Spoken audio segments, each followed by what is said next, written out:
नमस्कार दोस्तों, stock market studies में फिर से एक बार आपको बहुत-बहुत स्वागत है।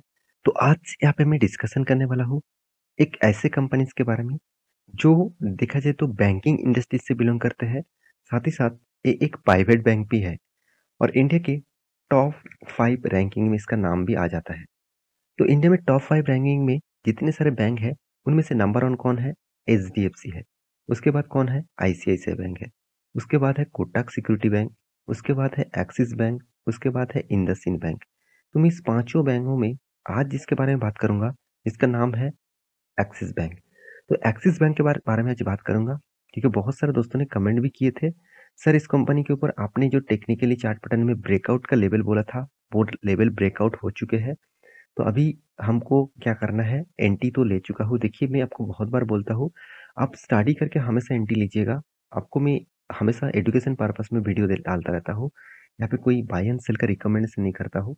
तो इस कंपनी के ऊपर भी टेक्निकली चार्ट पैटर्न दिखाऊंगा। बहुत शानदार एक ब्रेकआउट लेवल देखने को मिला है, जो मेरे प्रीमियम सब्सक्रिप्शन ग्रुप में टेलीग्राम में अपडेट दे चुका था। तो आप भी जाकर ज्वाइन कर सकते हैं, नीचे टेलीग्राम में ज्वाइन करिए, आपको सब कुछ वहाँ से ही मिल जाएगा।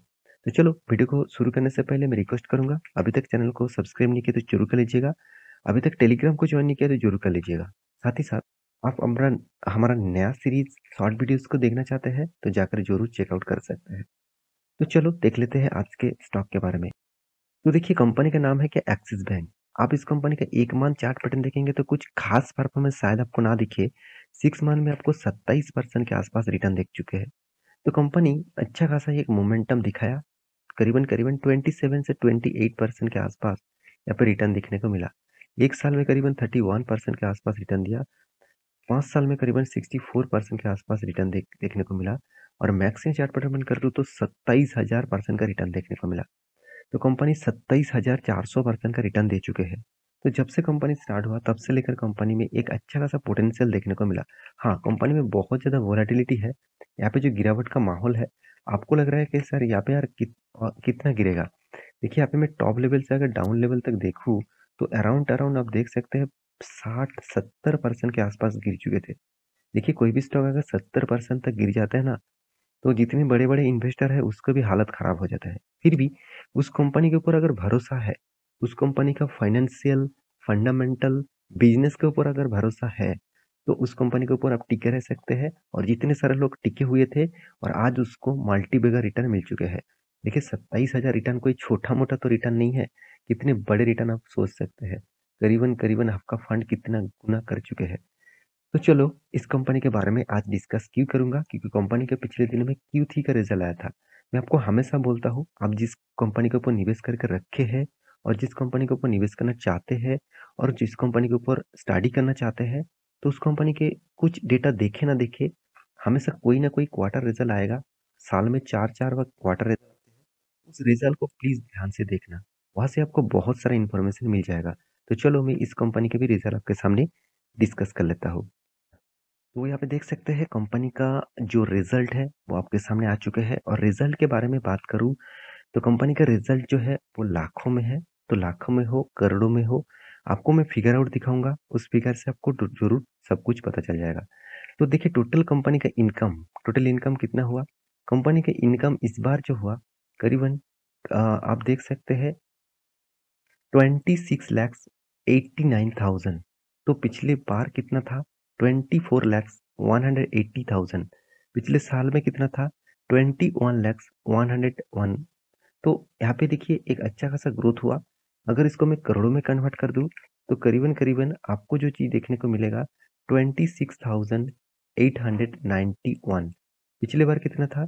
24,180। पिछले सालों में क्या था? पिछले सालों में था 21,101। तो यहाँ पे अच्छा खासा एक ग्रोथ देखने को मिला इनकम में। अभी एक्सपेंस के बारे में बात करूँ तो टोटल एक्सपेंडिचर में 17,61,000। पिछले बार 16,46,000। पिछले सालों में 14,93,000। तो कंपनी ने ये तो सब कुछ ठीक ठाक एक इनकम के हिसाब से एक्सपेंस तो कंट्रोल में लेके आया, अच्छा खासा एक्सपेंस भी कम किया। अभी देखना है कंपनी का प्रॉफिट एंड लॉस। उससे पहले कंपनी का टैक्सेस भी देना देखना पड़ेगा। तो कंपनी का जो टैक्सेशन है उसको पे किया। उसके बाद कंपनी के हाथ में आया net profit for the period.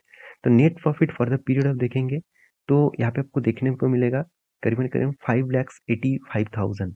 तो इसका मतलब करीबन-करीबन आप बोल सकते हैं 5,853 करोड़। पिछले बार कितना था?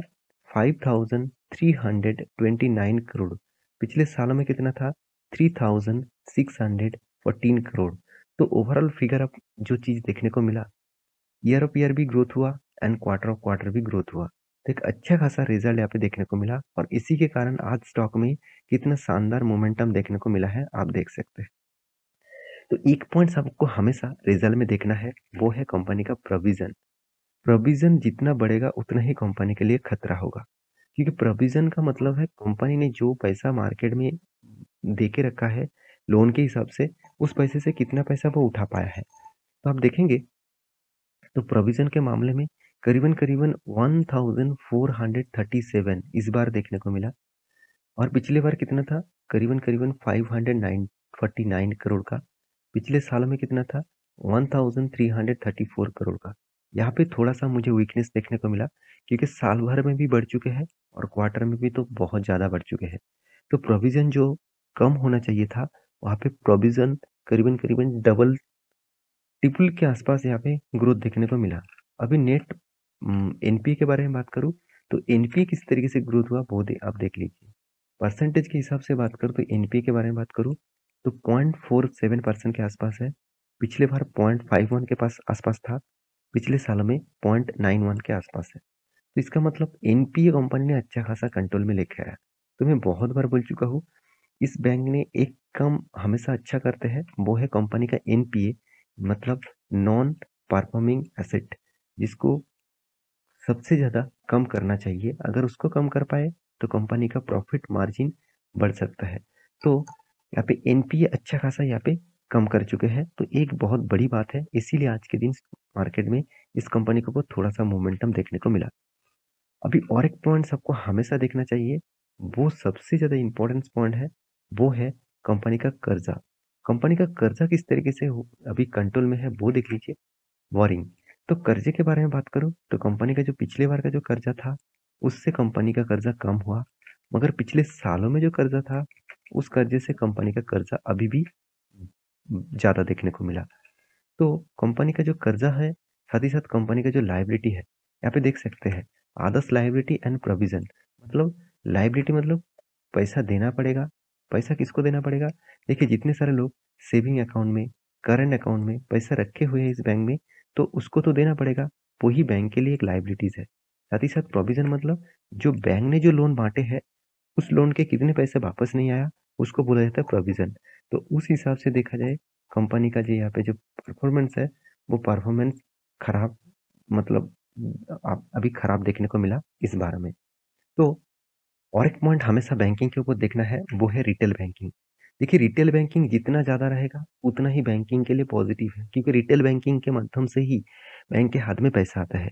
रिटेल बैंकिंग मतलब मान के चलिए किसी ने सेविंग अकाउंट ओपन किया, करंट अकाउंट ओपन किया, किसी ने एफडी किया, तो इस तरीके से पैसे से बैंक के हाथ में पैसा आता है।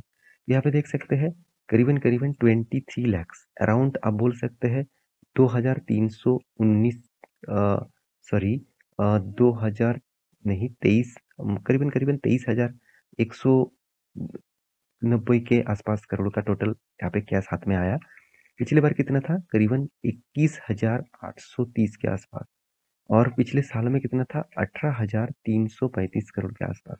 इसका मतलब कंपनी में यहाँ पे ऑब्वियसली अच्छा खासा ग्रोथ पोटेंशियल लेके आए। अब इस कंपनी के बारे में चार्ट पैटर्न के बारे में दिखा दूं तो मैं आपको बहुत बार बोल चुका हूँ, जो हायर लेवल बार बार टेस्ट किए थे उस लेवल को एक स्ट्रॉन्ग ब्रेकआउट देखने को मिला था।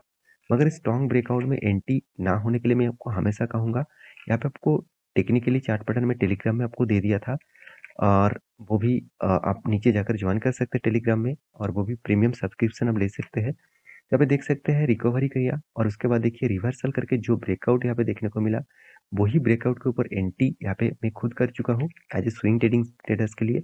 और यहाँ पे मेरे एसएल रहेगा, स्टॉप लॉस इसके नीचे रहेगा और टारगेट 1:3 रेशियो का रहेगा। मतलब जितना स्टॉप लॉस है उसके हिसाब से टारगेट मुझे 1:3 रेशियो चाहिए। अगर यहाँ से रिवर्सल करे, स्टॉप लॉस हो जाए तो कोई बात नहीं, कोई फ़र्क पड़ने वाला नहीं है। तो ये था कंपनी का पूरा डिटेल्स। मेरे इस वीडियो आपको कैसा लगा ज़रूर कमेंट करना। इसी तरीके से वीडियो पाने के लिए चैनल को सब्सक्राइब भी करना। मिलते हैं नेक्स्ट वीडियो में, तब तक के लिए अच्छे से रहिए, अपना ख्याल रखिए। Bye bye.